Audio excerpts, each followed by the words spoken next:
लोग क्या करेंगे, रेडियो एक्टिविटी टॉपिक को कंटिन्यू करेंगे। रेडियो एक्टिविटी की जो भी कॉन्सेप्ट थी वो हमने पिछले क्लास में कवर किया था। ठीक है, जो बेसिक कॉन्सेप्ट थी रेडियो एक्टिविटी वो हमने कवर किया था लास्ट क्लास में। उसमें किसी को डाउट तो पूछिएगा पहले। If anyone has any doubt then he may ask. किसी को कोई डाउट है? एनीबॉडी? किसी को कोई डाउट है? तो पढ़ लिया, समझ में आ गया नहीं आया? पूरा क्लियर है कि जीरो है? दो चीजें हो सकती है, अगर कोई नहीं बोल रहा है इसका मतलब दो चीजें होती है, या तो 100 या जीरो। क्या बताओ?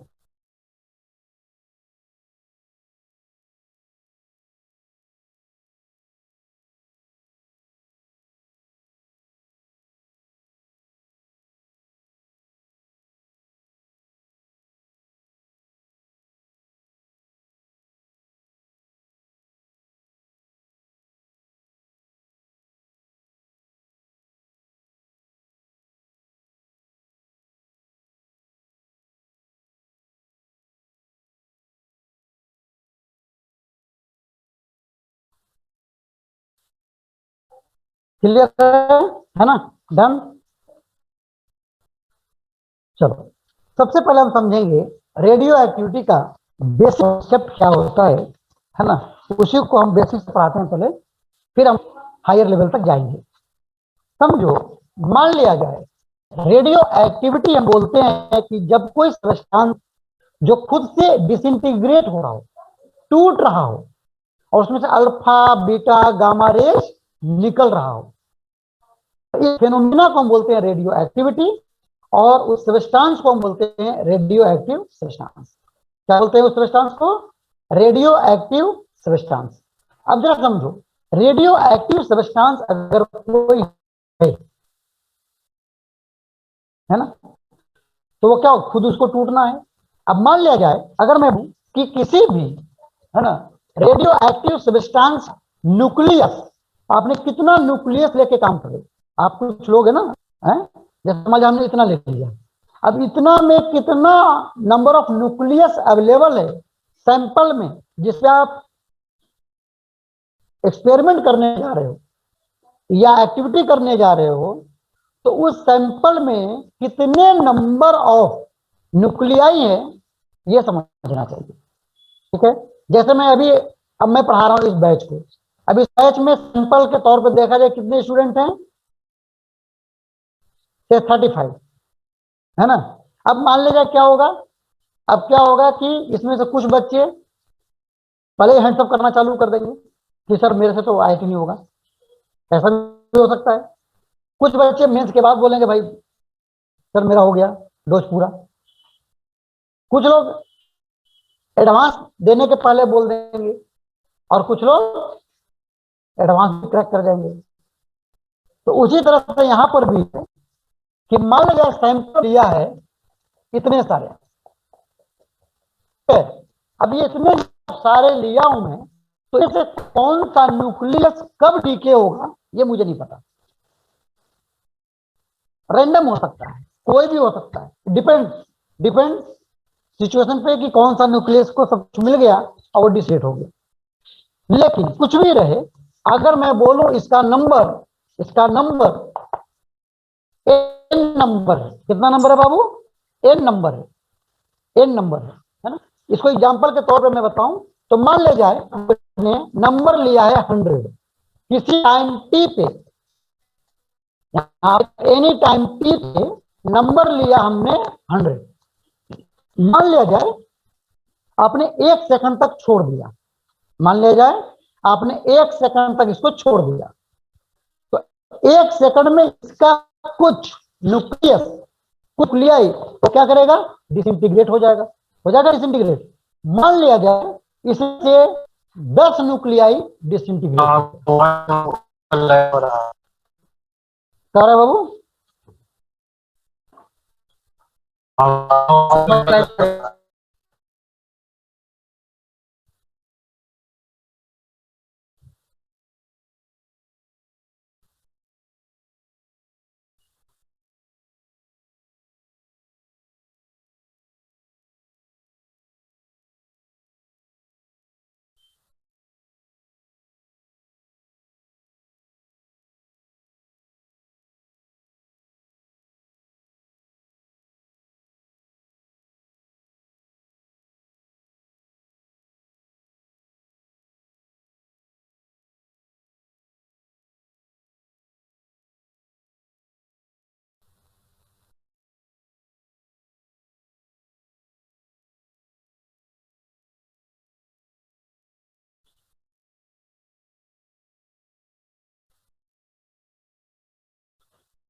अभी देखो, अभी ठीक है बाबू,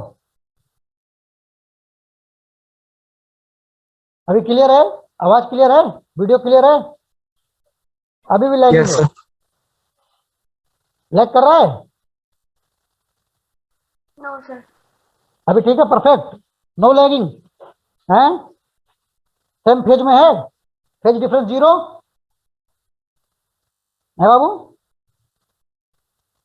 लैग कर रहा है? चलो, तो क्या हो गया बाबू, आपने 100 लिया है न्यूक्लियाई, आपने 1 सेकंड तक छोड़ दिया, मान लिया जाए 1 सेकंड के अंदर इसमें से 10 न्यूक्लियाई ऐसा निकला जो टूट गया, डिसइंटीग्रेट हो गया, है ना? कितना हो गया बाबू?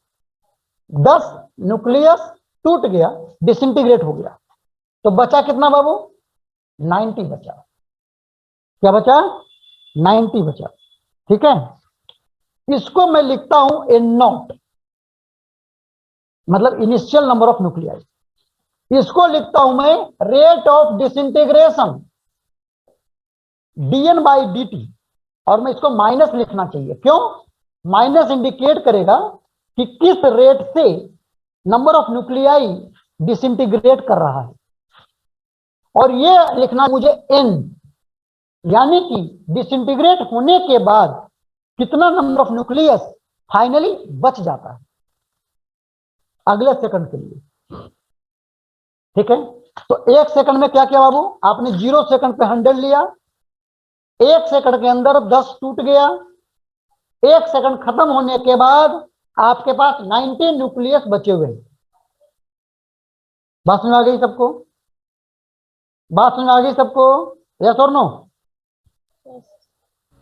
पीछे का टॉप 25 भाई, पीछे से टॉप 25 यार जरूर बोलना है बाबू उसको। हाँ, क्योंकि मुझे आप लोग को ही ऊपर लेके आना है, ऊपर वाले तो ऊपर हैं, ठीक है, पीछे से जो है ना टॉप 25 उन लोग को ऊपर लेके आना है, उसके लिए आपको इन्वॉल्व रहना पड़ेगा। तो दिस इज द केस। अब मैं करता हूं, 1 सेकंड खत्म हो गया, अब दूसरा सेकंड स्टार्ट हुआ। जब दूसरा सेकंड स्टार्ट हुआ तो उस समय N0 कितना हो जाएगा बाबू दूसरे सेकंड के लिए? 90 होगा। अब जब 90 है तो ठीक 1 सेकंड के बाद अब कितना टूटेगा? अब कितना टूटेगा? तो यहीं पे एक गंभीर समस्या यह है कि पहला सेकंड में 10 टूट गया, लेकिन दूसरा सेकंड में 10 नहीं टूटेगा। है समझ में? ये कितना टूटता है? क्योंकि सैंपल में नंबर ऑफ न्यूक्लियस ही कम बचा है, तो टूटने का जो रेट है वो भी कम हो जाता है। मान लिया जाए 9 टूट गया, कितना टूट गया बाबू? 9, तो कितना बच गया? 81। ठीक है, 2 सेकंड खत्म हो गया, अब तीसरा सेकंड स्टार्ट होने वाला है। जब तीसरा सेकंड स्टार्ट होने वाला है उस टाइम पे, यानी 2 सेकंड खत्म होने के बाद तीसरा सेकंड के स्टार्टिंग में नंबर ऑफ न्यूक्लियस कितना है बाबू? 81। अब कितना टूटेगा? कॉमन सेंस, कॉमन सेंस, कितना टूटेगा बताओ? अब कितना टूटेगा? 8 है ना, करीब करीब 8 ले लिया मैंने। ठीक है, अच्छा अब कितना बच जाएगा ये बाबू बताओ, कितना बचेगा? 73 एंड सो ऑन। तो इस तरह से चलता रहता है, इस तरह से चलता रहता है। इससे हम एक कंक्लूजन निकाल सकते हैं।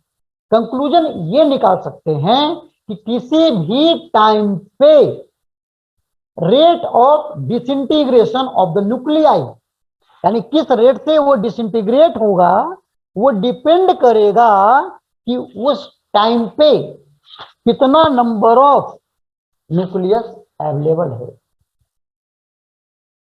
अगर कम है तो रेट कम होगा, ज्यादा है तो इंटीग्रेशन रेट ज्यादा होगा। बात सुना गई? यस और नो? बात सुना गई बाबू? क्या है, जिस समय नंबर ऑफ न्यूक्लियस कम है उस समय आपका रेट कम होगा, जिस समय ज्यादा है उस समय ज्यादा होगा। यानी कि rate of disintegration is not constant through out the nuclear reaction, it's changing with the time, and not we should say properly with the time, but we should say It is continuously changing with the number of nuclei available at that particular time. बात सुना गई सबको? उस time पे कितना number of nucleus available है उस पे डिपेंड करता है कि उस टाइम पे किस रेट से नंबर ऑफ न्यूक्लियस डिसइंटीग्रेट होगा। ठीक है, so we can make a law from here, we can write a law from here. लिखो, that is called radioactive decay law. ये लिखने के बाद लिखो बाबू, ये लिखने के बाद लिखो radioactive decay law, decay law. बात सुना गया बाबू? क्या लिखा आपने? Radioactive decay law. Radioactive decay law को मैं क्या लिखना चाहिए मुझे कायदे से? रेडियो एक्टिव डीके लॉ यहां से वेरी मच क्लियर हो रहा है। क्या हो रहा है बाबू यहां से क्लियर?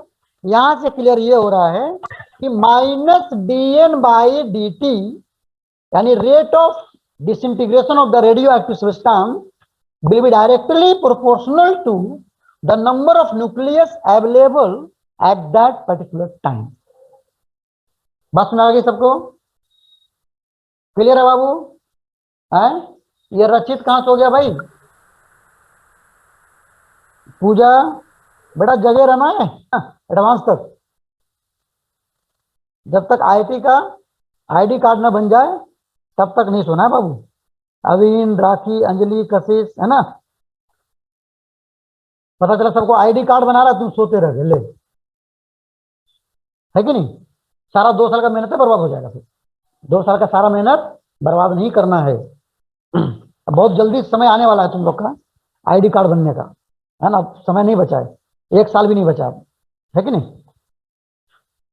तो क्या हो गया बाबू? -dN/dt is directly proportional to n। ठीक है, ये हो गया, है ना? तो इसको बोलते हैं रेडियो एक्टिव डीके लॉ। इसको सेंटेंस में नोट करो बेटा, इसको सेंटेंस में नोट करो। लिखो, the number of nuclei, write down, the number of nuclei disintegrating per second, the number of nuclei disintegrating per second of a radioactive sample, of a radioactive sample at any instant,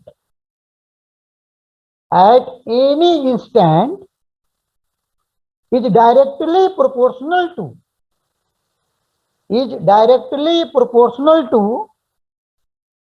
the number of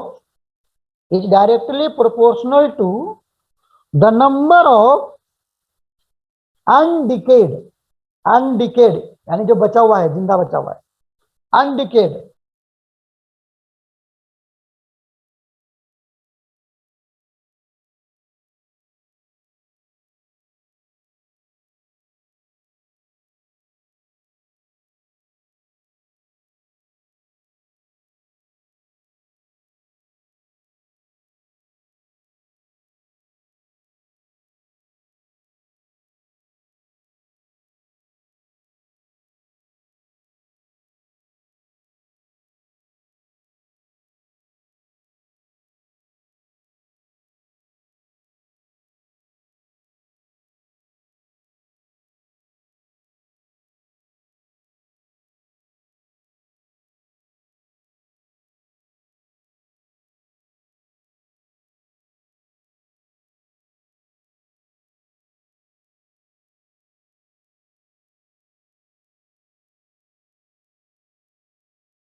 Recording in progress.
आगे बाबू सभी लोग।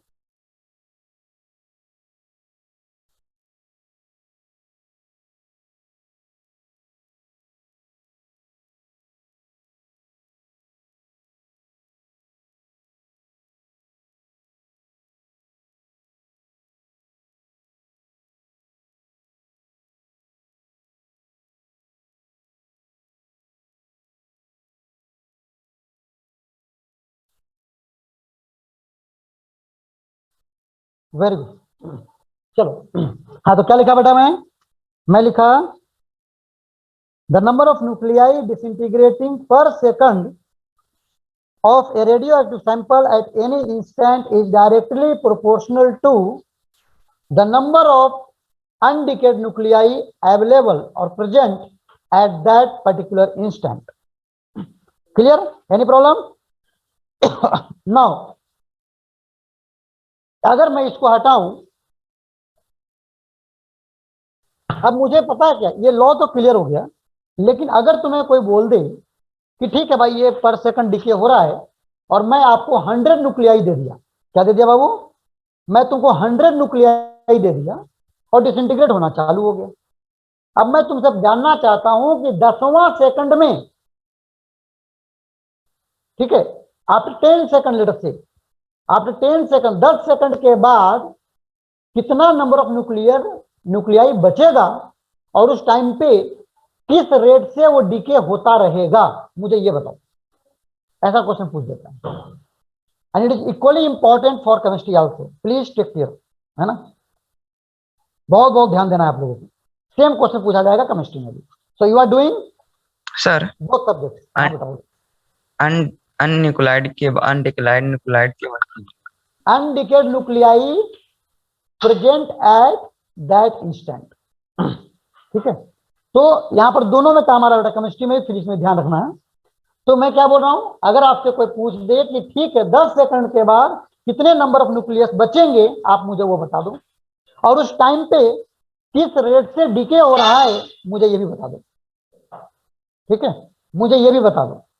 तो क्या करोगे, तो मुझे इसी से निकाल सकते हैं, इसी से हम फॉर्मूला डिराइव करते हैं, जैसे हम 11th में वेलोसिटी का डिराइव किए थे, है ना, वैसे यहां पे कर लेंगे। तो क्या करेंगे बाबू, इसको इसको पहले तो प्रोपोर्शनलिटी साइन को हटाना पड़ेगा, ठीक है। तो क्या हो जाएगा, ये this will become minus dN/dt is equal to, अगर मैं इक्वल टू का साइन देता हूं तो एक हमारा क्या होगा, एक हमारा क्या होगा, कांस्टेंट देना पड़ेगा।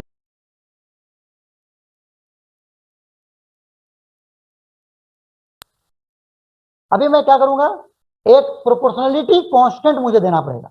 यहां पर प्रोपोर्शनलिटी कांस्टेंट मैं लिखता हूं लैम्डा इनटू एन। लैम्डा को क्या बोलेंगे, ये प्रोपोर्शनलिटी कांस्टेंट का हम नाम देते हैं डिसइंटीग्रेशन कांस्टेंट और डीके कांस्टेंट, ठीक है बाबू। लैम्डा को क्या बोलूंगा मैं, डिसइंटीग्रेशन कांस्टेंट, लिख लो बाबू, डिसइंटीग्रेशन और डीके कांस्टेंट बोलते हैं। लैम्डा को क्या बोलेंगे, डिसइंटीग्रेशन और डीके कांस्टेंट हम इसको बोलेंगे, लिख लो, ठीक है। अब अगर ये मेरा हो गया तो यहां से मैं फिर लिख सकता हूं इसको फर्दर, मुझे इंटीग्रेट करके मैं किसी भी टाइम पे n की वैल्यू निकाल सकता हूं। कैसे करेंगे? n को इधर किया जाए, dt को इधर किया जाए, तो this will become here dn by is equal to we can write minus lambda into dt। Correct? क्या लिखना चाहिए मुझे? dn by n is equal to minus lambda into dt and let's integrate this। इसको मैं integrate कर देता हूं, ठीक है बाबू? Okay, no problem. And this is the lambda is constant, so you can take it outside, and at t is equal to 0 the number of nucleus is n naught, and at any time t, let's say the number of undecayed nuclei present at that particular moment is n। ठीक है, अब इसको integrate कर सकते हैं हम लोग। Integrate करेंगे बाबू, इंटीग्रेट जब करेंगे तो क्या हो जाएगा? This will become here log e n, यानी नेचुरल लॉग ले रहे हैं बाबू। ठीक, क्या ले रहे हैं? नेचुरल लॉग ले रहे हैं हम लोग। log ई एन कहां से कहां करेंगे? n नॉट टू n करेंगे is equal to minus lambda, और ये t हो गया 0 to t। So this will become here log E N minus log E N not is equal to minus lambda t minus 0। और आपको basic math का अगर formula याद होगा आज भी, तो आपको पता है कि इसको मैं लिख सकता हूं, है ना, log E N by N naught लिख सकता हूं is equal to minus lambda T. Correct? और अगर मैं ये लिख सकता हूं तो n मुझे चाहिए, क्या चाहिए? एट एनी टाइम पे मुझे नंबर ऑफ न्यूक्लियाई चाहिए, n की वैल्यू चाहिए। तो मैं क्या कर सकता हूं? इसके लिए मुझे ये एंटी लॉग लेना पड़ेगा। तो क्या हो जाएगा बाबू? n by N not is equal to क्या हो जाएगा? log e to the power minus lambda into T. ऐसा हो, एंटी लॉग ले रहे हैं बाबू, सॉरी सॉरी सॉरी, ये कहां बोल दिया मैंने? हाँ, क्या हो जाएगा? e to the power minus lambda टू हो जाएगा, है ना, लैम्डा टू। और यहां से मैं n की वैल्यू निकालना चाहूं तो n naught into E to the power minus lambda T खूब आराम से लिख सकता हूं। So this will give you the number of nuclei undecayed available at that any time t। इसके लिए फॉर्मूला बिल्कुल सटीक बैठेगा। उतार लो बाबू। अभियंता समझ में आ रहा है? Yes sir. चलो, चांदनी, सीमा, अंजलि, रोहित, कशिश, राखी, गुड्डू,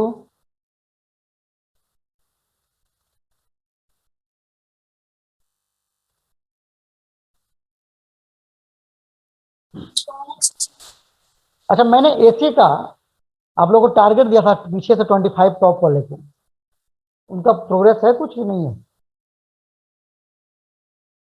पीछे से टॉप 25 सभी लोग बोलेगा। मैं आप लोगों को एसी तैयार करने के लिए बोला था, तो कुछ कर रहे हो नहीं कर रहे हो? कुछ किया कि नहीं किया? ये सुनो, है वही हालत है, वही हालत है। अभी मैं टेस्ट लूंगा, है ना। पिछले बार पीटीएम आपका नहीं हुआ था, है ना, क्योंकि आप लोग इतने लकी हो कि भगवान भी आपके साथ थे, है ना, खुद बरस गए थे। नहीं, एक बार तो सब लोग मौका देता है, लेकिन अब दूसरा मौका लेने की जरूरत नहीं पड़नी चाहिए, ठीक है? दूसरे मौके की जरूरत नहीं पड़ना चाहिए, ये ध्यान रखना। अभी मैं आप लोग को डॉट फॉट करवा दूंगा अभी, ठीक है? और उसके बाद आप लोग चालू करो एसी का टेस्ट। हाँ, तो N at any time T पे एन की वैल्यू हम इससे निकाल सकते हैं खूब आराम से, ठीक है? ओके, और यहां से वेरी मच क्लियर है कि number of nucleus available at any time वो कैसा ग्राफ होगा? एक्सपोनेंशियल ग्राफ होगा। क्या होगा? एक्सपोनेंशियल ग्राफ होगा। यानी कि अगर मैं ग्राफ ड्रॉ करने की कोशिश करूं तो मेरा ग्राफ कुछ इस तरह से आएगा। अगर यहां पर लेता हूं n और यहां पर लेता हूं t, तो ये ग्राफ कुछ इस तरह से आएगा।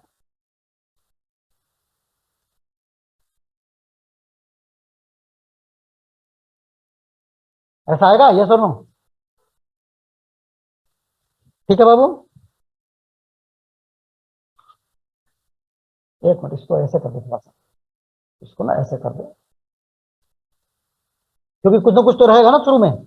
मान लीजिए 0 टाइम पे N naught number of nucleus available है, एन नॉट, और फिर धीरे धीरे कम होने लगा, और क्या टाइम के साथ धीरे धीरे डिक्रीज होते जा रहा है, एक्सपोनेंशियल एक्सपोनेंशियल।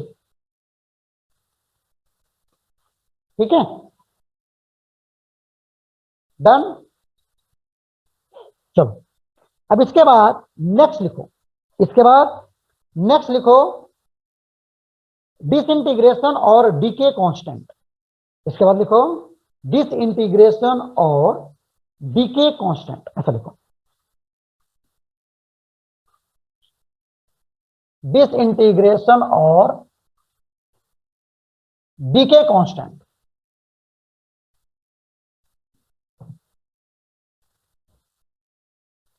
डिसइंटीग्रेशन और डीके कांस्टेंट, यानी कि लैम्डा की बात कर रहा हूं मैं, ब्रैकेट में लिखना लैम्डा, लैम्डा की बात कर रहा हूं मैं। लैम्डा को मुझे डिफाइन करना है, कैसे डिफाइन करूंगा?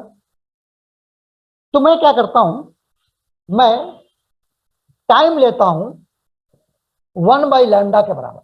लैम्डा की वैल्यू क्या है मुझे नहीं पता, बट मैं क्या किया, टाइम की वैल्यू ले रहा हूं 1/लैम्डा के बराबर, और फिर देखते हैं क्या हो रहा है। यानी कि 1/लैम्डा टाइम में क्या हो रहा है, मैं ये देखना चाह रहा हूं। तो जरा देखा जाए क्या होगा। तो आपको पता है, आपके पास तो आ गया फॉर्मूला, एट एनी टाइम पे कितना होता है, बचा हुआ रह जाएगा न्यूक्लियस, उसकी फॉर्मूला आपको पता है, पुटअप कर दिया जाए। So n is equal to N not into E to power minus lambda into t is 1/लैम्डा, कैंसिल, तो this will become N naught e to power -1, so e, है ना, क्या आ गया, n is equal to N not by e आ गया। ठीक है, और एन नॉट बाई ई क्या हो जाता है बाबू, ये हो जाएगा 0.368 N naught, that is we can say 36.8% of N not, ऐसा लिख सकता हूं, ऐसा लिख सकता हूं। यानी कि अगर तुम टाइम 1/लैम्डा लेते हो तो इतने टाइम में नंबर ऑफ न्यूक्लियाई जो अनडिकेड बच जाएगा वो कितना रहेगा, 36.8% of original number of nuclei, इतना बचेगा, इतना बचेगा। ठीक है, कहने का मतलब ये है कि अगर तुम 100 लिए तो 1/लैम्डा टाइम में आपके पास नंबर ऑफ न्यूक्लियस कितना बचेगा, 36.8, कितना बचेगा, 36.8 बचेगा। माइंड में ये रखना है आपको समझने के लिए, क्लियर है, any problem?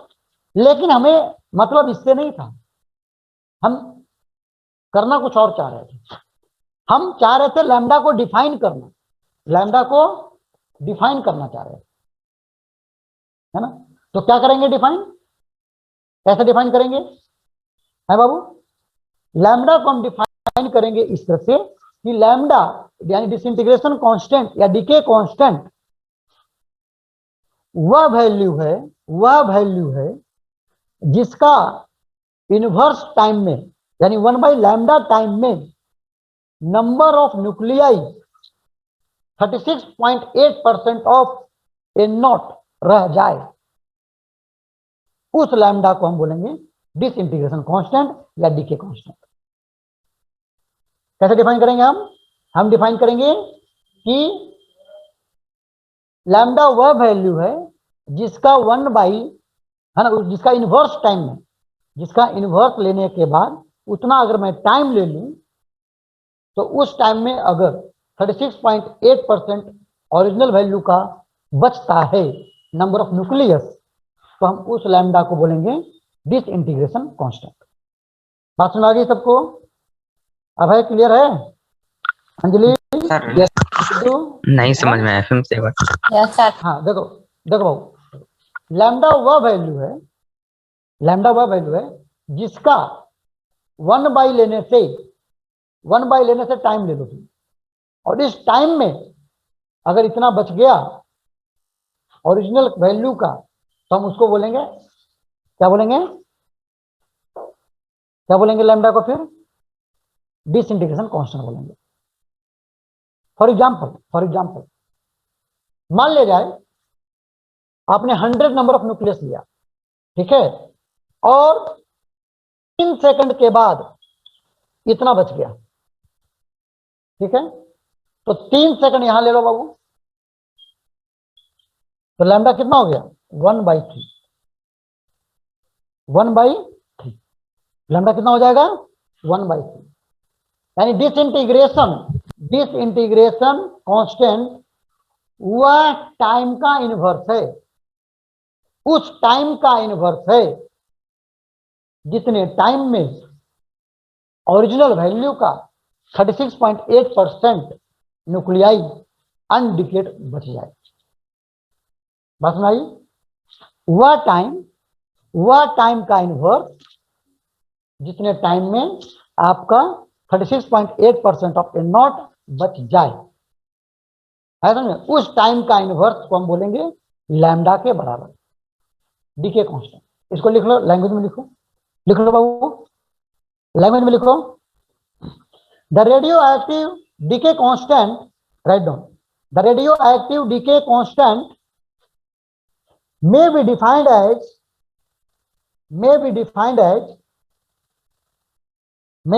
as the reciprocal of the time, may be defined as the reciprocal of the time,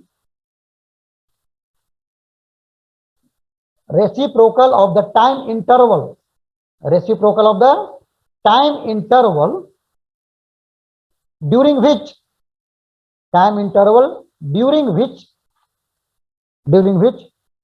the number of active nuclei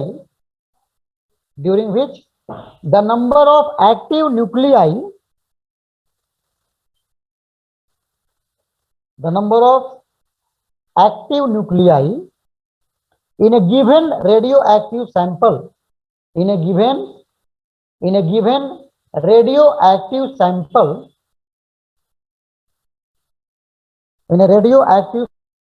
sample, reduces to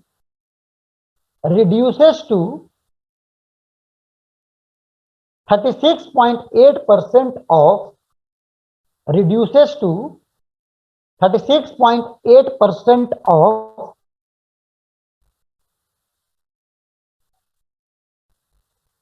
है ना, 36%, 36.8 ऐसा लिखना आपको, है ऐसा लिखो, सुनो, 36.8% या 1/E ऐसा लिखो, 1/E टाइम्स लिख दो ब्रैकेट में,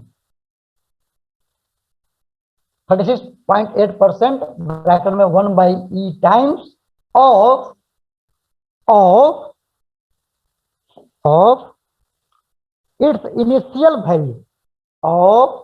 इट्स इनिशियल वैल्यू, ऐसा लिखो।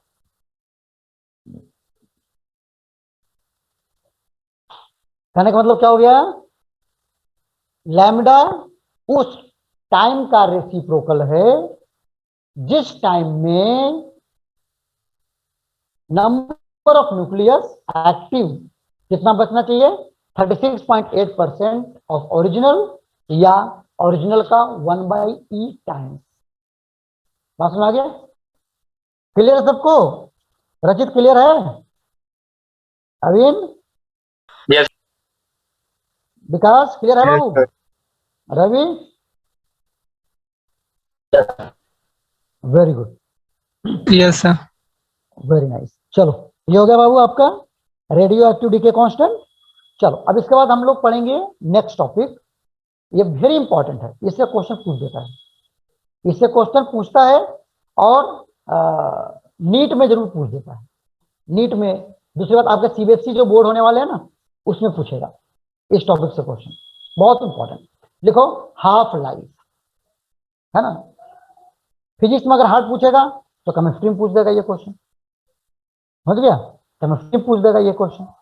देखो half life very very important, bracket में लिख देना बाबू, वेरी वेरी इंपॉर्टेंट।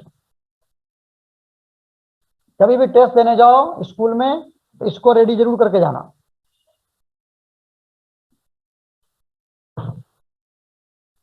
हम लोग कर रहे हैं हाफ लाइफ,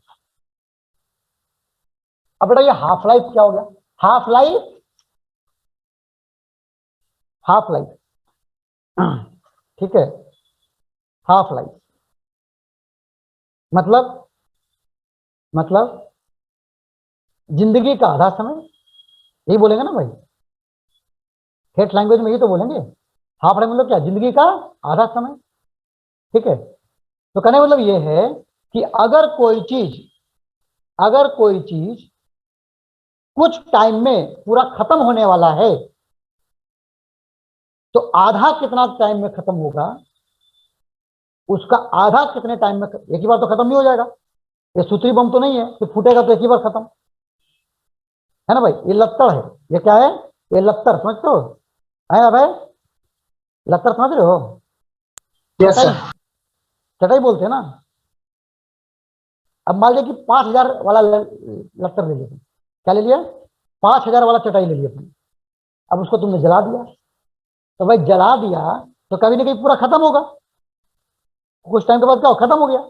लेकिन कहने का मतलब यह है कि ऐसा भी टाइम आएगा जिस टाइम में क्या होगा, 2,500, क्या हुआ, 2,500 छूट गया और 2,500 बचा हुआ है। तो जितने टाइम में 2,500 फूट गया उसको बोलेंगे हाफ लाइफ, उसको बोलेंगे हाफ लाइफ। आया समझ में? जैसे तूने मान छोटा चटाई ले लिया 25 गो वाला का या 50 गो वाला का, है ना। अब मान लिया 50 को क्या हुआ, 2 मिनट में खत्म हो गया पूरा। तो 25 तो कभी कभी खत्म हुआ होगा, तो मान लिया 1 मिनट में 25 खत्म हुआ था 50 में से, तो 1 मिनट को क्या बोलेंगे, 1 मिनट हो गया उसका हाफ लाइफ। क्या हो गया? 1 मिनट हो गया उस चटाई का हाफ लाइफ। ठीक है बाबू, इतना इजी क्वेश्चन पूछता है ना, और लोग गलत करके आ जाते हैं। क्या करोगे? चलो, हाफ लाइफ, हाफ लाइफ को नाम भी हम ऐसे लिखते हैं, इंडिकेट कैसे करेंगे? कैपिटल टी के फुट में हाफ, कैपिटल टी के फुट में हाफ लिखेंगे, तो समझ जाना कि हाफ लाइफ की बात कर रहा है। क्या कर रहा है? हाफ लाइफ की बात कर रहा है। अब सवाल ये उठता है कि आखिर हाफ लाइफ कितना होगा भाई, हाफ लाइफ कितना होगा? अगर कोई दे दे रेडियो एक्टिव सैंपल और बोले भाई बता इसका कितना हाफ लाइफ है, बताओ, तो क्या करेंगे?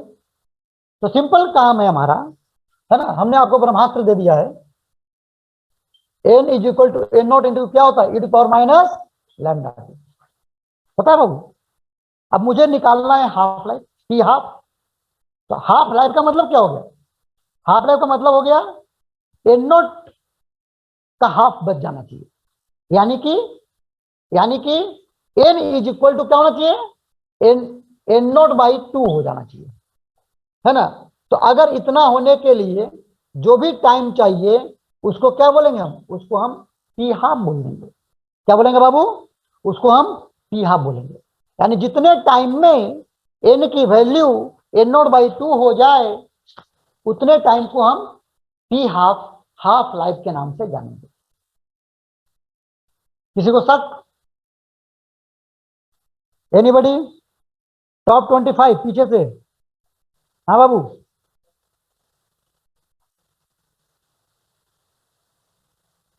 टॉप 25 को मैं बार बोलता हूं, तुम लोग भूल जाते हो बेटा, है ना। आप लोग को एक्टिव रहना है, बोलना है, समझ में आया नहीं आया, यस नो, है ना। ठीक है। क्योंकि तुम सो जाते हो ना क्लास में, तो तुम्हारा नंबर भी टेस्ट में सो जाता है। दिक्कत ये हो जाती है, आप क्लास में सोते हो और नंबर आपके टेस्ट में सो जाते हैं। वो भी तुम्हारा गहरा दोस्त है, जैसे तुम दोस्ती निभाते हो वैसे ही तुम्हारा नंबर भी दोस्ती निभा देता है ना, कि भाई मेरा जिगरी दोस्त हो गया था क्लास में। तो टेस्ट में तुम्हारा दोस्त जो होता है नंबर, वही सो जाता है, स्कोर, जिसको तुम प्यार से बोलते हो स्कोर, है ना, मार्क्स, वही सो जाता है। क्या करेंगे? तो बाबू क्या करेंगे हम यहाँ पे, वैल्यू पुटअप करो। एन की वैल्यू क्या पुटअप करेंगे, N not by 2 is equal to N not into E to power minus lambda into T के जगह पुटअप करेंगे हम टी हाफ। तो यहाँ से एन नॉट कैंसिल हो गया बाबू, है, ठीक है। और माइनस है, इसको माइनस को हटाएंगे तो क्या हो जाएगा, 2 इज इक्वल टू क्या हो जाएगा, e to the power lambda T half. अब प्रॉब्लम ये आ रहा है कि भाई ये ई को क्या किया जाए, ई हटे तभी तो टी हाफ निकलेगा। तो ए को हटाने के लिए मैंने बोल रखा है आपको क्या करो, दोनों तरफ लॉग ले लो, है ना, है भाई। तो लॉग लोगे तो क्या हो जाएगा, ये हो जाएगा natural log log E2 is equal to lambda T half, ठीक है। और यहां से निकल के आ रहा है टी हाफ की value log 2 to the base E divide by lambda. और इसकी वैल्यू मैं तुमको बेसिक मैथ जब पढ़ाया था बेटा 11th में, मैं उसी में बता दिया था। किसी को याद भी है कि सब भूल गए? हाँ बाबू, क्या होता है 0.693 0.693, है ना। मैं 10 का बताया था, कितना बताया था, 0.3010 बताया था, यस और नो। और फिर मैं बोला था अगर नेचुरल की बात हो जाए तो वहां पे 2.303 से मल्टीप्लाई कर लेना। आपको बेस 10 बताया था अच्छे से। और फिर मैंने बोला था कि जब जब नेचुरल की बात आ जाए तो 2.303 से मल्टीप्लाई कर देना, बात हो गया खत्म। तो मल्टीप्लाई करने के बाद जो फाइनली नंबर आ रहा है वो आ रहा है कितना, 0.693 बाई लैम्डा। कितना आ रहा है बाबू, 0.693 बाई लैम्डा। यानी कि अगर आपको डिसइंटीग्रेशन कांस्टेंट दिया हुआ है तो आपका टी हाफ निकल जाएगा, ठीक है बाबू। और अगर टी हाफ ही दिया हुआ है तो लैम्डा निकल जाएगा, और क्या, है ना, ठीक है। तो इससे हम टी हाफ निकालते हैं और डिसइंटीग्रेशन कांस्टेंट निकालने का काम आ जाता है, ठीक है।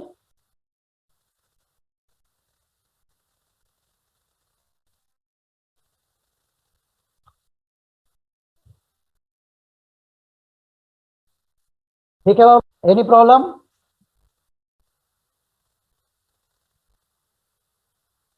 अच्छा, अब जरा सवाल ये उठता है, ये जो टी हाफ है ये मुझे बताता क्या है, इसका क्या काम क्या है, हैं? इसका काम क्या है? तो इसका काम ये है, टी हाफ जैसे मैंने पहले बता रखा है, आधा जिंदगी, आधा जिंदगी, यही बोला ना भाई, लाइफ का हाफ टाइम। ये बताता है, जैसे कि मैं बोलूं कि भाई कोई ऐसा दे दिया, मान लीजिए कि बोल दिया मैं चींटी। अब चींटी का बोल दूंगा इसका हाफ लाइफ जो होता है हाफ डे होता है? और बोल दिया कि भाई बरगद का पेड़,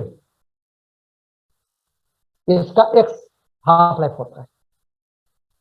तो इससे मुझे ये पता चल जाता है कि कौन सा चीज कितना जल्दी खत्म हो जाएगा। जिसका हाफ लाइफ कम होगा हम क्या बोलेंगे, वो जल्दी खत्म हो जाएगा। बोल सकते हैं, नहीं बोल सकते हैं? यानी कि वो जल्दी जल्दी डिसइंटीग्रेट हो रहा है। जिसका हाफ लाइफ कम है वो जल्दी जल्दी डिसइंटीग्रेट होकर खत्म हो जाएगा, है कि नहीं। इस दूसरे शब्दों में मैं ये भी बोल सकता हूं कि जिसका हाफ लाइफ कम है उसका स्टेबिलिटी कम है, ऐसा ही बोल सकता हूं, बोलता बाबू है। और जिसका हाफ लाइफ ज्यादा है यानी वो जल्दी डिसइंटीग्रेट ही नहीं हो रहा है, यानी क्या है उसका, वो क्या है, that is more stable, that is more stable, है ना। जो जल्दी नहीं टूट रहा है वो मोर स्टेबल, है ना, ऐसा भी मैं बोल सकता हूं। तो अगर मुझे टीहा बता दो तो मैं बता दूंगा कि किसकी स्टेबिलिटी ज्यादा है, ठीक है। अब जरा एक क्वेश्चन करो इसी पे, इसी बाबू एक क्वेश्चन करो जरा, एक क्वेश्चन करो। क्वेश्चन ये करो कि मान लिया जाए एक पोलोनियम दिया हुआ है, क्या दिया हुआ बाबू, पोलोनियम। पोलोनियम का हाफ लाइफ दिया हुआ है 3 × 10⁻⁻7 सेकंड, ठीक है। और दूसरा मैं दे देता हूं रेडियम, इसका हाफ होता है 1620 साल।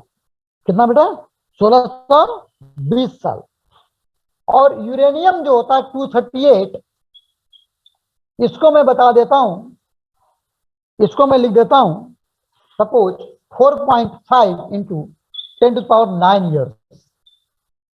अब मैं बोलूं इसमें कि तुम मुझे इंक्रीजिंग ऑर्डर में स्टेबिलिटी बताओ। क्या बताओ, स्टेबिलिटी का इंक्रीजिंग ऑर्डर बताओ। तो क्या होगा बाबू? स्टेबिलिटी का, सुनो मैं जिससे पूछूंगा वही बताएगा। स्टेबिलिटी का इंक्रीजिंग ऑर्डर में लिखना है। स्टेबिलिटी इंक्रीज होते रहना चाहिए, है ना। उस तरीके से आप तीनों को अरेंज करना है बाबू, तीनों को उस तरह से अरेंज करना है। सभी लोग कर लो, फिर मैं पूछता हूं। सभी लोग कर लो, फिर मैं पूछता हूं बाबू।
क्लियर है? एनी प्रॉब्लम किसी को भी?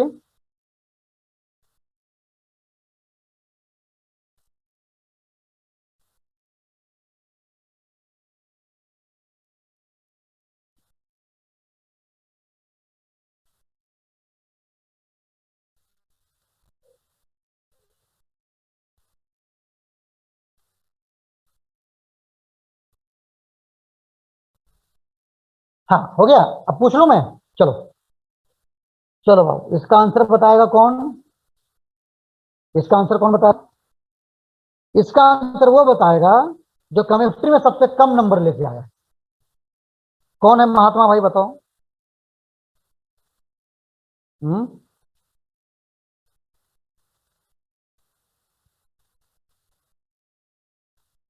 अक्षय कुमार। बताओ बाबू, है अक्षय? नहीं है?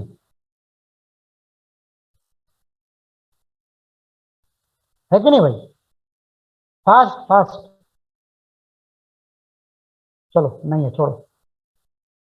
आगे चलें। अगला टॉपर है बाबू वाटसन जितेश। बता भाई। कहाँ है कि नहीं? Yes sir. नहीं है, वो भी नहीं है। Yes sir. कहाँ है भाई? दिख नहीं रहा तो। अरे सर। हाँ इधर ही है। Yes sir. हाँ बताओ भाई, बताओ। जितेश बाबू पहले ये बताओ कि तुम पढ़ने में मन नहीं लगता है क्या? है पीछे तो तुम बिल्कुल रैंक जमा के रखा है। सर रिवाइज करके टेस्ट दिए थे। हाँ तो फिर क्या हो गया? हम्म। बड़ा पढ़ाई ढंग से करो, है ना, ऐसे नहीं काम चलेगा बाबू, है ना। जिंदगी के साथ खिलवाड़ नहीं करना बाबू, ठीक है। चलो बताओ बाबू, बताओ इसमें क्या होगा, बताओ स्टेबिलिटी बताओ बाबू, स्टेबिलिटी क्या होगा इंक्रीजिंग ऑर्डर में? इंक्रीजिंग ऑर्डर में इसका स्टेबिलिटी बताओ।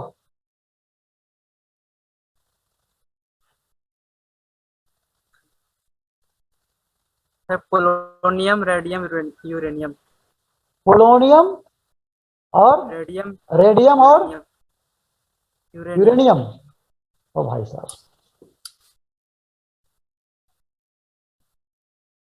चलो भाई, है ना, आगे चलते हैं।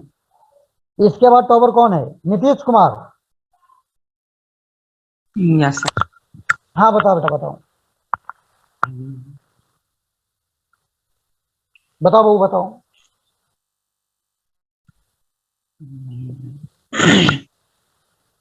नहीं बना सर। नहीं बना? ओ भाई साहब, जो पढ़ा रहा था सुन रहा था, नहीं सुन रहा था? हम्म। है भाई, सुन रहा था नहीं सुन रहा था? चलो ठीक है, कोई बात नहीं, और भी लोग हैं वो बताएंगे। चलो श्रेया राज। वही बना सर। ओ भाई साहब। स्नेहा कुमारी है? स्नेहा कुमारी है नहीं है? है कि नहीं? चलो भाई साहब, है ना? पोलोनियम। हाँ, बताओ बताओ बताओ यूरेनियम, बताओ। फिर रेडियम और फिर पोलोनियम। पोलोनियम, उसके बाद रेडियम, फिर यूरेनियम। रेडियम, उसके बाद यूरेनियम। यूरेनियम। पक्का? बना के देखियो, ऐसी बोल दी। हम्म छोड़ो यार, अविन बताएगा सबसे अच्छा। बताओ बाबू अविन, तुम बताओ। पहले पोलोनियम, फिर रेडियम, फिर यूरेनियम। अरे वाह, क्या बात है ना? चलो अच्छी बात है, जितने लोगों ने बताया सभी लोगों ने आंसर सही बताया। ठीक है। जो नहीं बताया वो गलत बता दिया। नहीं, और जिसको नहीं बना वो सुनो बाबू, है ना? तुम लोग सुनते नहीं हो कहानी ठीक से। ठीक है, इसमें कुछ था ही नहीं। मैं क्या बोला? मैं ये बोला कि जिसका हाफ लाइफ कम होगा वो जल्दी जल्दी टूट जाएगा, उसकी जिंदगी कम है। जो जल्दी जल्दी टूट जाएगा उसकी स्टेबिलिटी क्या होगा? कम होगा, वो कम स्टेबल है। और जो जिसका हाफ लाइफ ज्यादा होगा वो धीरे धीरे टूटेगा, यानी वो क्या कहलाएगा? वो मोर स्टेबल कहलाएगा। अब जरा देखो बाबू, यूरेनियम इतना साल तक जिएगा, समझ गया? रेडियम 1620 साल जिएगा। जब 1620 साल जिएगा तो यानी क्या बोलेंगे? हैं? है बाबू, क्या बोलोगे? इसको तो कुछ होता ही नहीं है भाई साहब, है कि नहीं? अपने लाइफ में हम क्या देखेंगे? ये तो वैसी का वैसे ही है भाई साहब, ये कुछ नहीं होना, ये स्टेबल है, ये कुछ नहीं होता। ऐसे बोलेंगे नहीं बोलेंगे? हैं? बोलेंगे नहीं बोलेंगे? इसको कुछ नहीं होता, ये ऐसे ही है भाई। जब से मैं देख रहा हूं तब से ऐसे ही है ये कोई कम नहीं होता है। ऐसा बोलेंगे? यानी क्या हो गया? वो मोर स्टेबल हो गया, that will be called more stable. और जो देखते देखते हाथ में लिया नहीं, पोलोनियम की खत्म, तो भाई साहब कहां चला गया? गायब हो गया। हाथ में लिया नहीं कि तुमको दिखेगा ही नहीं, है ना? देने वाले को एहसास होगा मैंने दे दिया, और लेने वाले को एहसास ही नहीं होगा मैंने लिया। अगर कोई तुमको पोलोनियम दे दे हाथ में, है बाबू, तो पता चलेगा? तुम बोले भाई दे तो सही।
Recording in progress.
यस, हो गया?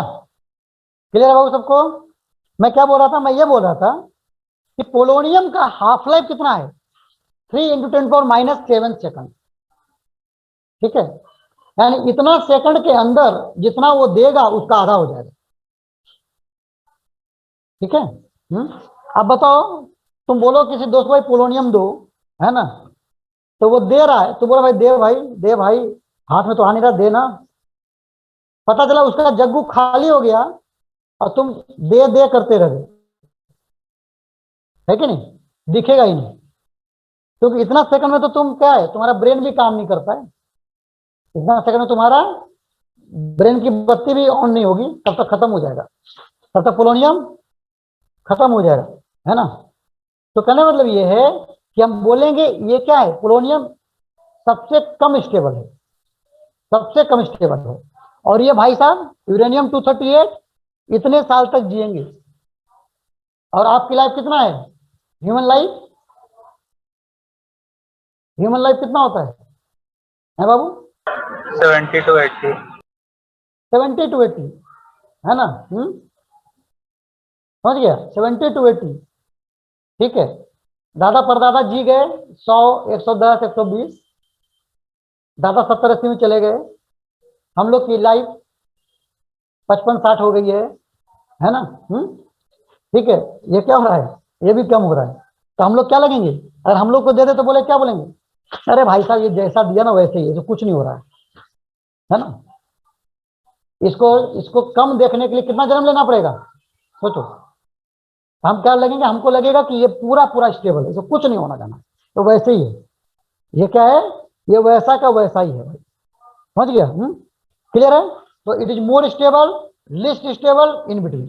ठीक है, तो ये आपको इंफॉर्मेशन देती है हाफ लाइफ। क्या देती है? हाफ लाइफ, ये आपको इंफॉर्मेशन देती है। ठीक है, हाफ लाइफ, हाफ लाइफ के बाद मैं बताऊंगा आपको मीन लाइफ, मीन लाइफ। ठीक है, उसके बाद मैं न्यूमेरिकल पे आऊंगा। हाफ लाइफ पे न्यूमेरिकल आती है स्पेशल, मैं वो बताऊंगा, लेकिन उसके पहले मैं एक बता देता हूं आपको मीन लाइफ। लिख लो mean life.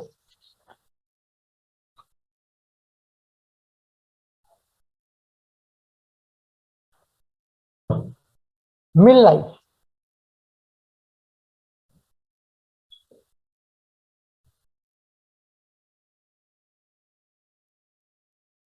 Mean life, mean life क्या होगा?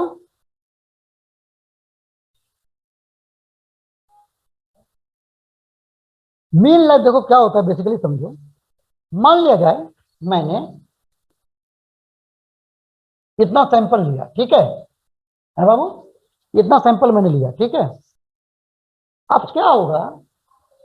अब इसमें मान लिया जाए ये वाला जो पार्टिकल है ये पहले इंटीग्रेट हो गया, डिसइंटीग्रेट हो गया। ये पार्टिकल टाइम स्टार्ट होते ही ये डिसइंटीग्रेट हो गया भाई साहब। उसके बाद ये हुआ, उसके बाद ये हुआ, उसके बाद ये हुआ, है। तो जो सबसे पहले डिसइंटीग्रेट हो गया उसका मैं लाइफ क्या बोलूंगा भाई? इसका लाइफ तो 0.0001 ऐसा ही था। ये लेट में हुआ, इसको मैं क्या बोलूंगा? इसका तो 0.0005 सेकंड था। यानी लाइफ क्या हो रहा है? बढ़ता जा रहा है। स्टार्ट करने के बाद जितने टाइम तक ये डिसइंटीग्रेट नहीं हुआ है वो मैं उसका लाइफ बोल लूंगा। क्या बोलूंगा? इसकी लाइफ इतनी थी। आपने सैंपल लिया, आपने बता दिया इसका लाइफ मान लो 1 डे, इसका 2 डे, 3 डे, 4 डे, ऐसा। पहला दिन में ये खत्म हो गया, दूसरा दिन में ये खत्म हो गया, तीसरा दिन में ये खत्म हो गया, चौथे दिन में ये खत्म हो गया। तो इसका मैं क्या बोलूंगा? इसका लाइफ क्या बोलूंगा? 4 दिन। इसका लाइफ क्या बोलूंगा? 1 दिन, ऐसा बोलूंगा। क्लियर है? तो हर सैंपल में हर न्यूक्लियस का लाइफ अलग अलग है। ठीक है, अब सवाल ये उठता है, इसी सैंपल को मैंने दूसरे स्टूडेंट को दे दिया कि भाई तू चल, तू एक्सपेरिमेंट कर। अब उसने रखा सैंपल को, और जब सैंपल को रखा तो पता चला सिचुएशन के हिसाब से पहले ये डिसइंटीग्रेट हो गया 1 दिन के अंदर, दूसरे दिन ये हो गया, तीसरे दिन ये हो गया, चौथे दिन ये हो गया। पॉसिबल है ना? है कि नहीं? पॉसिबल है ना भाई? है? भाई कौन सा मॉलिक्यूल इधर है वो तो पता चलेगा ना, वो तो पता नहीं है ना। जैसे मैं एक गिलास वाटर दूं तुम्हें, अब बोलो भाई इसको गर्म कर, तो भाई आपने कढ़ाई में डाल दिया या मतलब क्या बोलते हैं उसको, बॉल में आपने डाल करके गर्म करना चालू किया, तो जो वाटर मॉलिक्यूल नीचे रहेगा वो जल्दी गर्म हो जाएगा। ठीक है, अब उसी गिलास को मैं बोलूं दूसरे बच्चे को भाई तू गर्म कर, अब उसने उड़ेला तो पता चला कि दूसरा वाटर मॉलिक्यूल नीचे चला गया, तो वो जल्दी गर्म हो जाएगा। क्या पता मुझे, वो तो डिपेंड करेगा ना कि कौन ऊपर है कौन नीचे है, उसके हिसाब से सिचुएशन के हिसाब से तो डिपेंड करेगा कौन पहले जाएगा कौन बाद में जाएगा। तो लाइफ भी अलग अलग न्यूक्लियाई की अलग अलग हो सकती है। तो सवाल यह उठता है कि अगर मुझे बोला जाए कि इस टाइप का, इस एलिमेंट के न्यूक्लियाई का लाइफ क्या है वो बताओ, तो मैं क्या बोलूंगा? भाई कुछ तो एक दिन में भी जा रहा है, लेकिन यही दूसरे में सबसे लास्ट में भी जा रहा होगा। तो इस केस में मुझे क्या बताना चाहिए? मीन लाइफ बताना चाहिए, एवरेज लाइफ बताना चाहिए। कौन पहले चला जाएगा पहला दिन में वो पता नहीं, तो मुझे उस केस में क्या बताना चाहिए कि सैंपल में जितने न्यूक्लियाई हैं उसका मीन निकालना पड़ेगा। ठीक है, that is called mean life, यानी ऑन एन एवरेज इतना होना चाहिए। जैसे अभी मैंने पूछा लाइफ कितना है, तो लाइफ क्या बताया 70 to 80 सर, है ना, ऐसा बोल दिया। तो 70-80 मतलब क्या है? ये मीन है ना भाई, है। ठीक है, लाइफ अलग अलग होती है सबकी, नहीं कोई कम कोई ज्यादा कोई पता नहीं कुछ भी।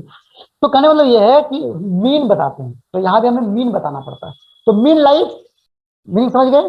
मीन लाइफ की वैल्यू क्या होगी वो लिखो, लिखो बाबू, पहले डिफिनेशन लिख लो मीन लाइफ का, लिख लो पहले डिफिनेशन लिख लो मीन लाइफ का, लिखो द एवरेज टाइम, लिखो the average time for which, the average time for which the nuclei of a radioactive sample, for which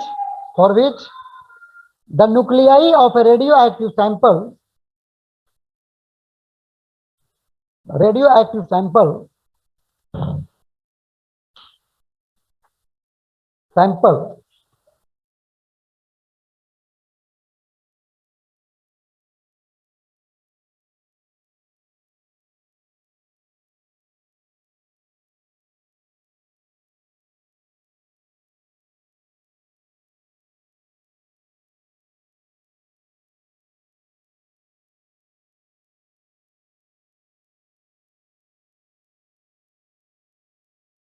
clear है ना? लिखो the average time for which the nuclei of A radioactive sample exist is called mean life or average life, is called mean life or average life.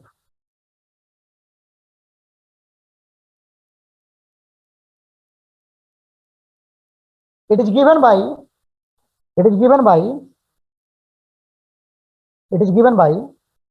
the ratio of the combined age. It is given by the ratio of the combined age of all the nuclei, combined age of all the nuclei to the total number of nuclei, to the total number of nuclei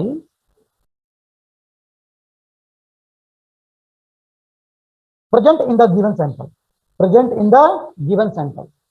यानी कि mean life को मैं लिखूंगा, लिख लो mean life is equal to, mean life is equal to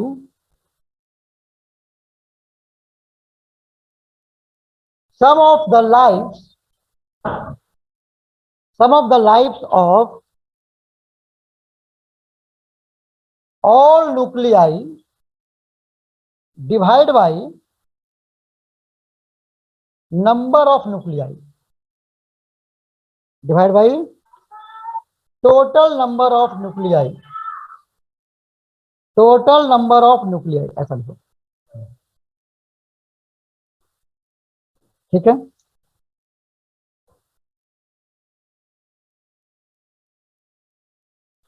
और जब इसको हम कैलकुलेट करते हैं, जब इसको हम कैलकुलेट करते हैं तो इसकी वैल्यू आ जाती है tau is equal to 1 by lambda के बराबर। क्या जाती है? tau is equal to, tau मतलब मीन लाइफ, इसको tau लिख लो, यहां पर ब्रैकेट में tau लिख लो, mean life. tau is equal to आ जाता है 1 बाई लैम्डा, 1 बाई लैम्डा।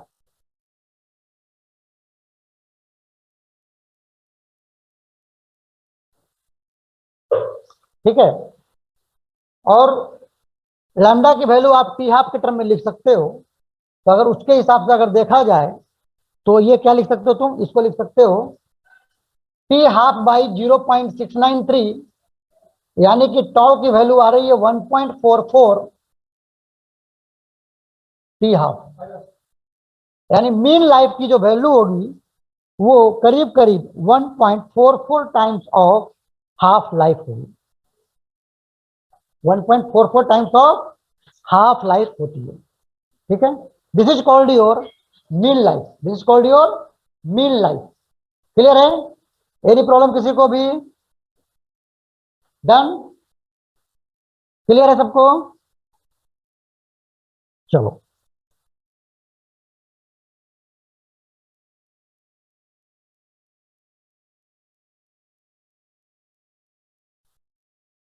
ठीक है,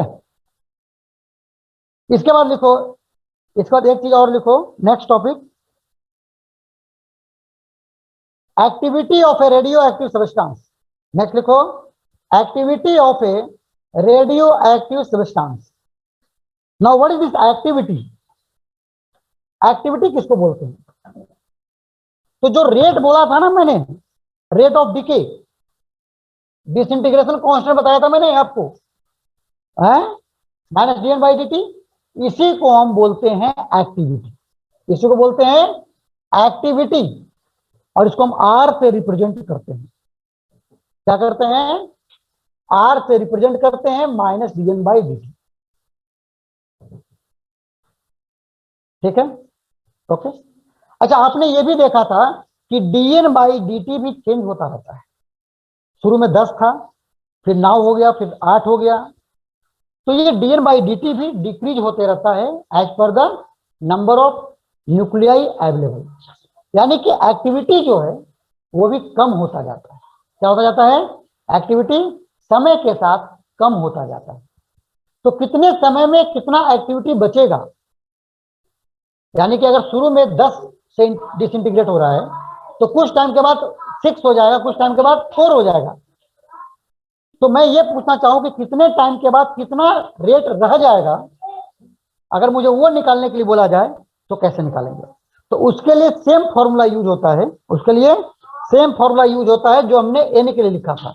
तो ये हो जाएगा R is equal to R nought into E to the power minus lambda T. जो मैंने बताया था आपको एन के लिए फॉर्मूला, सेम फॉर्मूला आता है एक्टिविटी के लिए। उसी फॉर्मूले के हिसाब से इसकी एक्टिविटी भी डिक्रीज होते जाती है। ठीक है, यानी कि कुछ टाइम के बाद उसकी एक्टिविटी डिक्रीज हो गई तो कितना बच गया वो मैं इस फॉर्मूले से निकाल सकता हूं।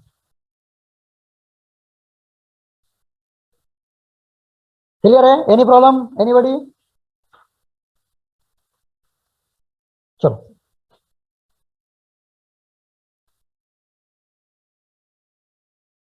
तो हो गया सबको?